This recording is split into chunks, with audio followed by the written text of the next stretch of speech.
सोच समझकर एक एक पुर्जा जोड़कर डिजाइन किया जा सकता है? ये सवाल सुनने में थोड़ा अजीब लगता है ना? लेकिन डोगो आर्जेंटिनो की कहानी हमें बताती है कि इसका जवाब हाँ हो सकता है। ये सिर्फ एक नस्ल नहीं है, ये साइनोलॉजिकल इंजीनियरिंग का एक जीता जागता सबूत है। जरा देखिए इस शानदार जानवर को। ताकत, हिम्मत और वफादारी का एक बेजोड़ संगम। और सबसे हैरान करने वाली बात, इसे बनाने का सपना एक ऐसे लड़के ने देखा था जो उस वक्त बस एक टीनेजर था। तो चलिए इस कहानी को शुरू से शुरू करते हैं। हम चलते हैं 20वीं सदी की शुरुआत के अर्जेंटीना में, जहां एक बहुत बड़ी और खास समस्या का हल ढूंढा जा रहा था। तो मसला ये था, अर्जेंटीना के विशाल और ऊबड़-खाबड़ इलाकों में प्यूमा और जंगली सुअर जैसे खूंखार जानवर वहां की खेती और मवेशियों के लिए एक बहुत बड़ा खतरा बन चुके थे। उन्हें रोकने के लिए खास तरह के कुत्ते की जरूरत थी। और इस नामुमकिन से लगने वाले काम का बीड़ा उठाया एंटोनियो न्यूरेज मार्टिनेज ने। और जानते हैं, जब 1925 में उन्होंने ये काम शुरू किया तो उनकी उम्र क्या थी? सिर्फ 17 साल। मतलब सिर्फ 17 साल की उम्र में इतना बड़ा और मुश्किल सपना देखना, ये सोचना ही अपने आप में कमाल की बात है। अब देखिए, किसी भी बेहतरीन चीज को बनाने के लिए एक बुनियाद तो चाहिए होती है ना? और इस मामले में जो बुनियाद मिली वो शक्तिशाली तो बहुत थी, लेकिन उसमें कुछ बहुत बड़ी खामियां भी थी। स्क्रीन पर एक तरफ है कॉर्डोबा का पुराना लड़ाकू कुत्ता और दूसरी तरफ आज का शानदार डोगो अर्जेंटिनो। कॉर्डोबा कुत्ते में हिम्मत तो कूट कूट कर भरी थी, पर वो इतना ज्यादा आक्रामक था कि दूसरे कुत्तों के साथ मिलकर शिकार कर ही नहीं पाता था। मतलब वो शिकार करने की जगह आपस में ही लड़ना शुरू कर देते थे। और इस चुनौती को एंटोनियो के भाई अगस्टिनो नोरेस मार्टिनेज ने अपने शब्दों में कुछ ऐसे बयां किया कि सबसे बड़ा काम था कुत्तों के अंदर से एक दूसरे से लड़ने की आदत को खत्म करना। इसी आदत ने उन्हें झुंड में शिकार के लिए बेकार बना दिया था। तो सवाल यह था कि इसे किया कैसे जाए, एक आदर्श शिकारी को गढ़ा कैसे जाए। ये कोई तुक्के का खेल नहीं था, बल्कि एक बहुत ही सोची समझी, लगभग वैज्ञानिक प्रक्रिया थी, जिसमें हर कदम बहुत ध्यान से उठाया गया। और इसी प्रक्रिया को हम कह सकते हैं साइनोलॉजिकल इंजीनियरिंग। सुनने में बड़ा भारी शब्द लगता है ना, पर इसका मतलब सीधा सा है। अलग अलग नस्लों को बहुत सोच विचार कर क्रॉस ब्रीड कराना, ताकि हमें बिल्कुल वही गुण मिले जो हम चाहते हैं। और ये रही वो सीक्रेट रेसिपी। सोचिए, हर नस्ल को एक खास मकसद से चुना गया था। बुनियाद रखी कॉर्डोबा फाइटिंग डॉग ने, जिसने दी बेहिसाब सहनशक्ति और निडरता।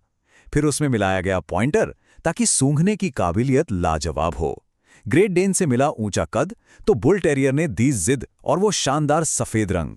बॉक्सर से आई समझदारी और शांत स्वभाव, जबकि बुलडॉग ने मजबूती दी।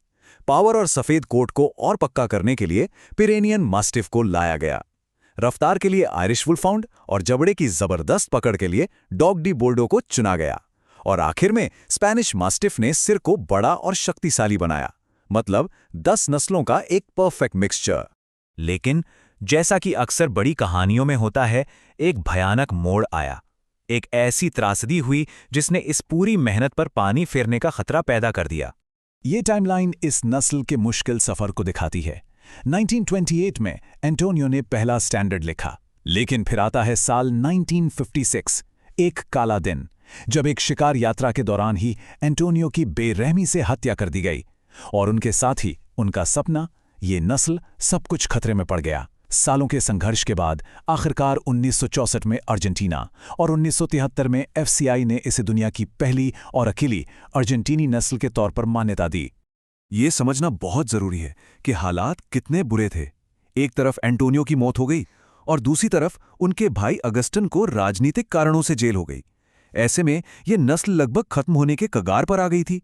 लोगों ने अपने कुत्तों से छुटकारा पाना शुरू कर दिया था, ताकि उनका नाम एक कैदी से न जुड़े। लेकिन फिर, जैसे किसी फिल्म में होता है, कहानी में एक और हीरो की एंट्री हुई। जेल से रिहा होने के बाद अगस्टिन नोरेस मार्टिनेज ने अपने भाई के अधूरे काम को पूरा करने का जिम्मा उठाया। वो इस नस्ल के रक्षक बने और दुनिया भर में इसे पहचान दिलाई। उन्होंने अपने भाई के सपने को मरने नहीं दिया। और बस इसी तरह वो विरासत गढ़ी गई जिसे आज हम जानते हैं। मार्टिनेज भाइयों का दशकों पुराना सपना आखिरकार आज के मॉडर्न डोगो के रूप में साकार हुआ। और यही तो सबसे कमाल की बात है, डोगो का ये दोहरा व्यक्तित्व। एक तरफ ये खूंखार शिकारी है जो प्यूमा जैसे जानवर को भी काबू कर सकता है, और दूसरी तरफ ये एक वफादार फैमिली गार्डियन है जो बच्चों के लिए बेहद नर्म और प्यार करने वाला साथी है। मतलब एक ही जानवर के अंदर एक ग्लैडिएटर की रूह भी है और एक शैडो डॉग का प्यार भी। और इसी शानदार नेचर की वजह से डोगो सिर्फ एक शिकारी बनकर नहीं रह गया।